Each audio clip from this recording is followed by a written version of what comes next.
Hello అండి, అందరూ ఎలా ఉన్నారు? మన ప్రభు రక్షకుడు అయిన యేసుక్రీస్తు వారి దివ్య నామంలో మీ అందరికీ వందనాలు. ఇంకో 3 రోజుల్లో మనం కొత్త సంవత్సరంలోకి అడుగు పెట్టబోతున్నాం. అంతేకాకుండా చాలామంది క్రైస్తవులు కొత్త సంవత్సరం కూడిక కోసం సంఘాలలో జనవరి 1న గ్యాదర్ అవుతారు. ఆ కూడికల్లో చాలా సంఘాల్లో చేసేది వాగ్దానాలు లేదా ప్రామిస్ కార్డ్స్ సంఘస్థులందరికీ ఇవ్వడం. అయితే ఈ వాగ్దానాలు లేదా ఈ ప్రామిస్ కార్డ్స్ అనేవి నిజంగానే దేవుడే మనకి ఇచ్చినట్ల ఈ ప్రామిస్ కార్డ్స్ లేదా వాగ్దానాలు ఫాలో అవ్వడం తీసుకోవడం వాక్యానుసారమేనా అనే విషయాన్ని ఈరోజు పరిశీలిద్దాం. ఈ వాగ్దానాలు తీసుకోవడం అనే ప్రక్రియ అయితే నాకు కొంచెం లాటరీ టికెట్ లాగా అనిపిస్తుంది. అయితే ఇక్కడ నన్ను తప్పుగా అనుకోకండి, నేను దేవుణ్ణి కానీ వాక్యాన్ని కానీ కించపరచట్లేదు. ఆ పద్ధతి ఏదైతే ఉందో, ఆ ప్రాసెస్ ఏదైతే ఉందో అదే నాకు కొంచెం ఇబ్బందిగా అనిపిస్తుంది. ఎందుకంటే ఆ వాగ్దానాలు తీసుకుంటున్న వారి ఆత్మీయ పరిస్థితి ఎలా ఉందో మనకు తెలియదు. అంతేకాకుండా చాలామంది వాటిని వాగ్దానాల్ని గుడ్డిగా తీసేసుకుంటారు. ఎటువంటి ప్రార్థన చేయకుండా, సిద్ధపాటు లేకుండా, వారి జీవితాన్ని సరిచేసుకోకుండా, దేవునితో సరిగ్గా నడవకుండా. నేను ఎందుకు ఇలా అంటున్నానంటే, ఒక చిన్న ఫన్నీ సంఘటన చెప్తాను. మా బంధువుల్లో ఒక ఆవిడ సంఘానికి వెళ్తుంది ఒక చోట. కాకపోతే ఆవిడకి 3 సిస్టర్స్ ఇంకా వాళ్ళ ఫ్యామిలీస్ వేరే ఊర్లో ఉన్నారు.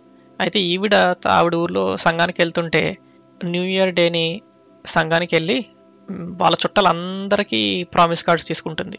వాళ్ళ చెల్లి భర్తకి, వాళ్ళ పిల్లలకి, వాళ్ళ పిల్లలకి అందరికీ ప్రామిస్ కార్డ్స్ ఈవిడే తీసుకుంటుంది. వాళ్ళందరూ కూడా దేవుళ్ళో నడుస్తున్నారో లేదో ఈవిడికి ఎలా తెలుసు? అంతేకాకుండా ఒకవేళ వాళ్ళు చర్చికి వెళ్తే వాళ్ళు అక్కడ తీసుకుంటారు కదా. నేను అందరినీ తప్పు పట్టట్లేదు, కానీ కొంతమంది ఈ వాగ్దానాలని కానీ ప్రామిస్ కార్డ్స్ని చాలా తేలిగ్గా ఏదో ఆడుతూ పాడుతూ తీసుకున్నట్టు లోకం ఎలా బిహేవ్ చేస్తుందో అదేవిధంగా వీళ్ళు బిహేవ్ చేస్తున్నారు అనిపిస్తుంది. అయితే ఈ ప్రామిస్ కార్డ్స్ సంఘంలో తీసుకుంటున్నప్పుడు మనము కంట్రోల్లో ఉంటున్నామా, లేకపోతే దేవుడికి మనకి ఏ కార్డు వస్తుందో ముందే తెలుసా? ఎందుకు అడుగుతున్నానంటే ఈ ప్రశ్న, ఒక 20-30 కార్డ్స్ ఉన్నాయనుకోండి, అక్కడ తీసుకునేటప్పుడు చాలామంది ఎలా తీసుకుంటారంటే లాటరీ తీసుకున్నట్టు అలా కలిపి తీసుకుంటారు, ప్రార్థన చేయకుండా, దేవుడిని అడగకుండా. నేను చెప్పేది ఏంటంటే, ఖచ్చితంగా దేవుడికి సమస్తము ఆయనకి తెలుసు. మనకి ఏ కార్డు అనేది రావాలో కూడా ఆయనకి తెలుసు. మనకి రావాల్సిన వాగ్దానం వచ్చే విధంగా ఆయన చేయగలడు. ఆయనకి ఆ సామర్థ్యం ఉంది. అయితే మనం తీసుకునే ఈ వాగ్దానాలన్నీ మన జీవితాల్లో, తీసుకున్న వారందరి జీవితాల్లో ఖచ్చితంగా నెరవేరుతాయా? అది మనం చెప్పలేం. ఎందుకంటే అది తీసుకున్న వారి జీవితాన్ని బట్టి, వారు దేవునితో ఎలా నడుస్తున్నారో వారి విశ్వాస జీవితాన్ని బట్టి ఆధారపడి ఉంటుంది. మనం తీసుకున్న వాగ్దానం ఖచ్చితంగా మన జీవితంలో నెరవేరాలంటే మనం ఏం చేయాలి? ఆ విషయాన్ని తెలుసుకునే ముందు ఇక్కడ నేను కొన్ని విషయాల్ని క్లారిఫై చేయాలనుకుంటున్నాను. వాగ్దానాలు, ప్రామిస్ కార్డ్స్ అనేవి మంత్రాలు కాదు. దాన్ని రోజు చూస్తూ నువ్వు దేవుని గురించి ఏమీ చేయకుండా, నీ పరిశుద్ధత కాపాడుకోకుండా, విశ్వాస జీవితంలో సరిగ్గా నడవకుండా ఆ వాగ్దానాన్ని పట్టుకుని కూర్చుంటే ఏమీ జరగదు. అవేమీ మంత్రాలు కాదు. ఇంకా ఆ వాగ్దానం అనేది ఆ ఒక్క వాగ్దానం, ఆ వాగ్దానంలో ఉన్న పదాలను మాత్రమే తీసుకోకూడదు. ఆ వాగ్దానం ఎక్కడ చెప్పబడింది, ఎవరికి చెప్పబడింది, ఎందుకు చెప్పబడింది, అది మన జీవితాల్లోకి ఏ విధంగా అన్వయించుకోవాలి అనేది మనం చూడాలి. అంతేకాకుండా వాగ్దానంలో చెప్పబడింది ఖచ్చితంగా అదే జరగాలని కూడా లేదు. అది మనకి ఒక దిక్సూచిలాగా, మన విశ్వాస జీవితంలో ఒక దిక్సూచిలాగా, సూచనలాగా కూడా ఉపయోగపడుతుంది. ఖచ్చితంగా ఈ వాగ్దానాలు మన జీవితాల్లో నెరవేరాలంటే మనం ఏం చేయాలి? మొట్టమొదటిది, ఆ వాగ్దానాన్ని నమ్మాలి. అది దేవుని వాక్యము అని నమ్మాలి. ఆ వాగ్దానం చేసింది దేవుడు అని మనం నమ్మాలి. తర్వాత మనము విశ్వాసంలో నడుస్తూ ఉండాలి. విశ్వాస జీవితంలో తప్పిపోకుండా పరిశుద్ధాత్మ నడిపింపు చొప్పున వాక్యము వెలుగులో మన జీవితాన్ని సరిదిద్దుకుంటూ, దేవునికి మహిమకరంగా మన జీవితాలని మార్చుకుంటూ విశ్వాస జీవితంలో సాగాలి.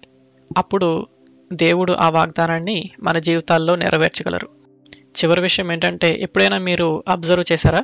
ఈ వాగ్దానాలన్నీ, కొత్త సంవత్సరం రోజున ఇచ్చే ఈ వాగ్దానాలన్నీ చాలా పాజిటివ్గా ఉంటాయి. అంటే అన్నీ మంచి చేసేవి, మంచి గురించి చెప్పేవి, మన జీవితం బాగుపడుతుంది, మనకంతా మంచి జరుగుతుంది అనే విధంగానే 100% ఈ పాజిటివ్గానే ఈ ప్రామిస్ కార్డ్స్ అనేవి ఉంటాయి. కానీ అందరి జీవితాల్లో ఖచ్చితంగా మంచి జరుగుతుందా సంవత్సరం అంతా కూడా? లేదు కదా. మన జీవితాల్లో అప్పుడప్పుడు కష్టాలు ఎదుర్కొంటూ ఉంటాం. మన కుటుంబంలో కొంతమంది చనిపోవచ్చు, మన జాబ్స్ పోవచ్చు, లేకపోతే అనారోగ్యానికి గురి కావచ్చు. ఇలాంటివి ఎన్నో జరగవచ్చు. కాబట్టి మనం ముఖ్యంగా గుర్తుపెట్టుకోవాల్సింది ఏంటంటే, మనము జీవితంలో ఎటువంటి పరిస్థితులు గుండా వెళ్తున్నా కూడా దేవుడు మనకు తోడుగా ఉన్నాడు. యేసుప్రభు మనకు తోడుగా ఉన్నాడు. పరిశుద్ధాత్మ దేవుడు మనతో పాటు ఉన్నాడు, నడిపిస్తున్నాడు అనేది మనము గుర్తుపెట్టుకోవాలి. ఎటువంటి పరిస్థితిలో ఉన్నా సరే, నిన్ను విడువను ఎడబాయను అని వాగ్దానం చేసిన దేవుణ్ణి మనం ఆరాధిస్తున్నాం. కాబట్టి ఆ విషయాన్ని మనం ఖచ్చితంగా గుర్తుపెట్టుకోవాలి. కాబట్టి కొత్త సంవత్సరం మీరు తీసుకునే వాగ్దానము, ప్రామిస్ కార్డ్ని మీ విశ్వాస జీవితానికి ఒక గైడింగ్ వర్స్ లాగా, వచనంలాగా తీసుకోండి.